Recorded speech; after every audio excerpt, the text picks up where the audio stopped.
నమస్తే, welcome to special focus. ముందుకెళ్లలేరు, అలా అని వెనక్కి రాలేరు. దీంతో రోజుకో మాట, రోజుకో ప్రకటన. ఇరాన్తో యుద్ధం వేళ ట్రంప్ తీరు ఇది. ఇప్పుడే ఓ మాట అంటారు, గంటలు తిరగక ముందే కాదు కాదు అని యూటర్న్ తీసుకుంటారు. వారితో ట్రంప్లో ఓ రేంజ్ ఫ్రస్ట్రేషన్ కనిపిస్తోంది. కట్ చేస్తే ఇప్పుడు అమెరికా పాలనలో కీలక పరిణామాలు చోటు చేసుకుంటున్నాయి. అధికారుల్ని ఒక్కొక్కరుగా తీసేస్తోంది ఆ దేశ రక్షణ శాఖ. యుద్ధం వేళ ఈ పరిస్థితి ఎందుకు? అసలు అమెరికాలో ఏం జరుగుతోంది? ఇరాన్ యుద్ధం వేళ పెంటగాన్ లో ప్రకంపనలు, అమెరికా రక్షణ శాఖలో భారీ ప్రక్షాళనలు. అటు అటార్నీ జనరల్, ఇటు చీఫ్ ఆఫ్ ఆర్మీ స్టాఫ్, రక్షణ మంత్రి ఆదేశాలతో అధికారుల రాజీనామాలు. యుద్ధం వేళ అమెరికాలో అసలేం జరుగుతోంది? ప్లానింగ్ లేకుండా మొదలు పెట్టిన యుద్ధం, పరువు కాపాడుకోవడం కోసం చేస్తున్న యుద్ధం. ఇది ఇరాన్తో వార్లో అమెరికా తీరు. ఇజ్రాయెల్తో కలిసి ఆపరేషన్ ఎపిక్ ఫ్యూరీ అంటూ ఇరాన్ మీద దాడులు మొదలుపెట్టిన అమెరికా ఇప్పుడు నానా ఇబ్బందులు పడుతోంది. గల్ఫ్ దేశాల నుంచి విన్నపాలు, ప్రపంచ దేశాల నుంచి ఒత్తిళ్లు, స్వదేశంలో నిరసనలు అన్నీ కలిపి ట్రంప్ మెడకు చుట్టుకుంటున్నాయి. వీటన్నింటికి మించి తగ్గేదలే అన్నట్లు కనిపిస్తున్న ఇరాన్ ఇలాంటి పరిణామాల మధ్య ఏం చెయ్యాలో, యుద్ధం ఎలా కంటిన్యూ చెయ్యాలో అర్థం కాక దిక్కుతోచని పరిస్థితుల్లో ట్రంప్ ఉన్నట్లు కనిపిస్తున్నారు. మింగలేక కక్కలేక అన్నట్లుగా ఉంది ఆయన పరిస్థితి.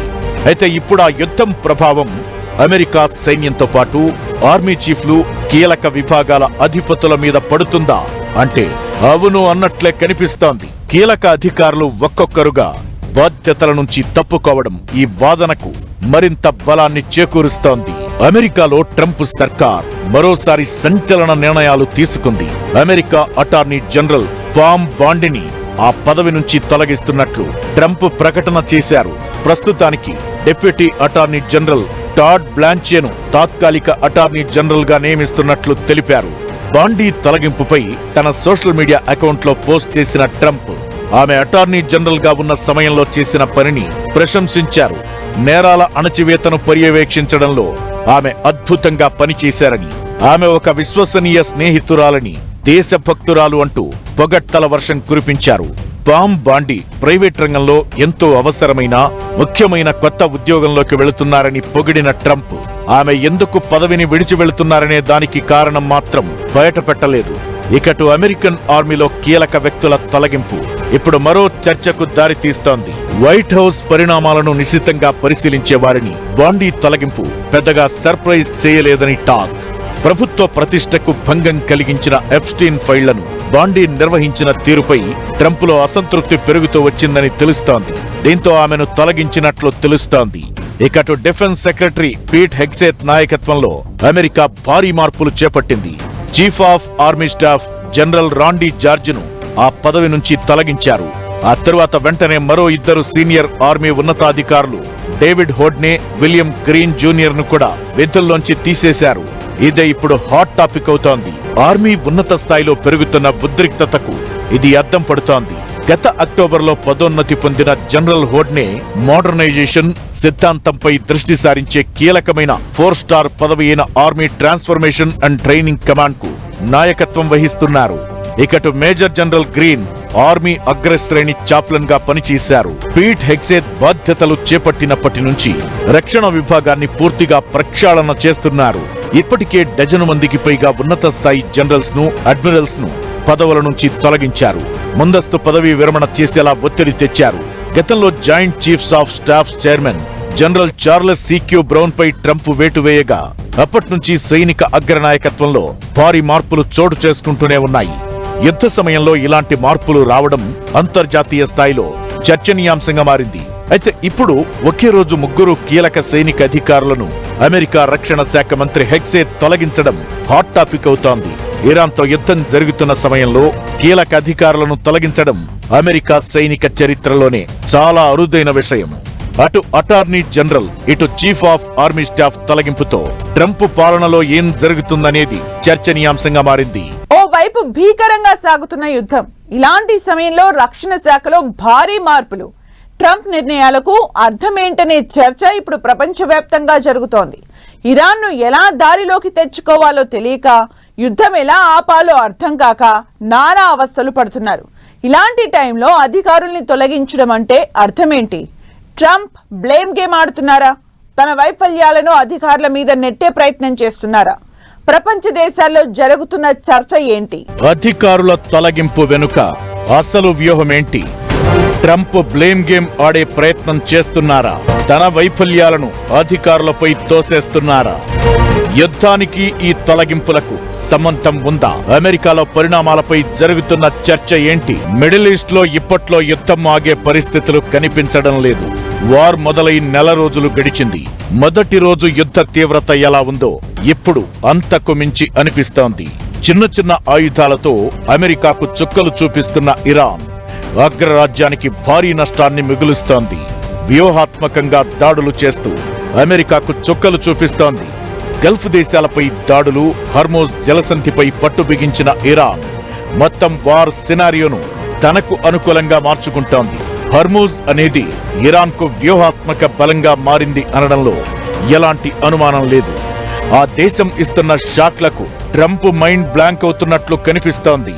వ్యక్తిగతంగా, రాజకీయంగా, దౌత్యపరంగా ఇరాన్తో యుద్ధం ట్రంప్నకు ఇబ్బందులు తీసుకొస్తోంది. దీంతో యుద్ధంలో ముందుకెళ్లలేక, అలా అని వెనక్కి రాలేక ట్రంప్ పడుతున్న ఇబ్బందులన్నీ ఇన్ని కావు.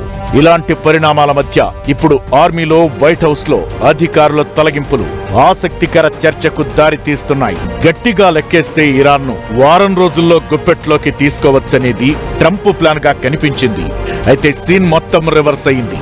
అగ్రరాజ్యానికి ఆ దేశం చుక్కలు చూపిస్తోంది.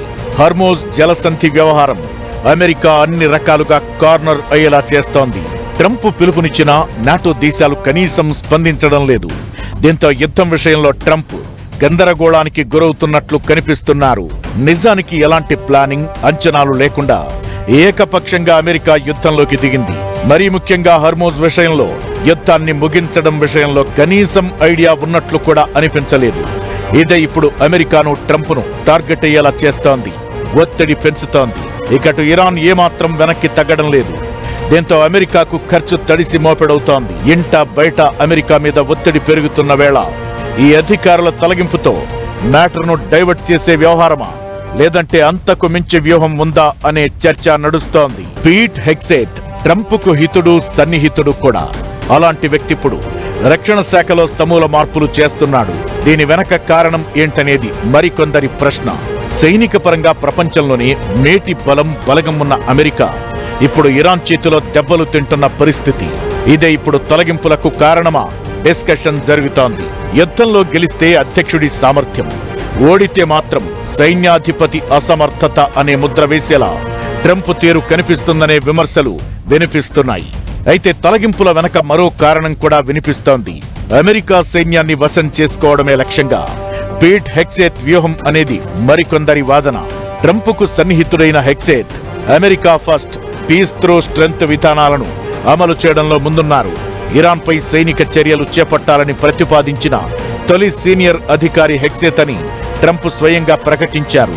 ప్రస్తుత ఇరాన్ యుద్ధంలో ట్రంప్ ప్రధాన ప్రతినిధిగా ఆయన వ్యవహరిస్తున్నారు. ఇకటు యుద్ధం త్వరగా ముగుస్తుందని ట్రంప్ చెప్పినా ఆయిల్ ధరలు పెరగడం, ఇరాన్ క్షిపణి సామర్థ్యం ఇప్పటికీ బలంగానే ఉండడం, స్ట్రాటజిక్ లక్ష్యాలు పూర్తి కాకపోవడంతో అమెరికాపై విమర్శలు వినిపిస్తున్నాయి. ఇలాంటి టైంలో బైడెన్ కాలం నాటి అధికారులను తొలగించి తనకు నమ్మకమైన వారికి ఆ బాధ్యతలు అప్పగిస్తే గతంలో పనిచేసిన వాళ్ల వైఫల్యం వల్లే యుద్ధంలో ఈ పరిస్థితి అనే ఇమేజ్ క్రియేట్ చేయొచ్చనేది ట్రంప్ వ్యూహంగా కనిపిస్తుందనేది మరికొందరి వాదన. క్లియర్ గా చెప్పాలంటే ఇది ఒక బ్లేమ్ గేమ్. వైఫల్యాలను వాళ్ల మీద నెట్టి తన మీద ఒత్తిడి తగ్గించుకునేందుకు ట్రంప్ ప్రయత్నాలు చేస్తున్నారనే చర్చ జరుగుతోంది. నిజానికి అదే నిజం అనిపిస్తోంది కూడా. ఇప్పుడు యుద్ధంలోనే కాదు, రాజకీయాల్లోనూ ట్రంప్ ఇలాంటి గేమ్ ఆడుతూ వస్తున్నారు. అయితే యుద్ధం ఇంకొన్ని రోజులు కొనసాగితే ఇలాంటి మార్పులు ఇంకా వచ్చే అవకాశాలున్నాయనే అభిప్రాయాలు కూడా వినిపిస్తున్నాయి. ఓవరాల్ గా యుద్ధం వేళ అధికారుల తొలగింపులు ట్రంప్ను మరోసారి కార్నర్ అయ్యేలా చేస్తున్నాయి.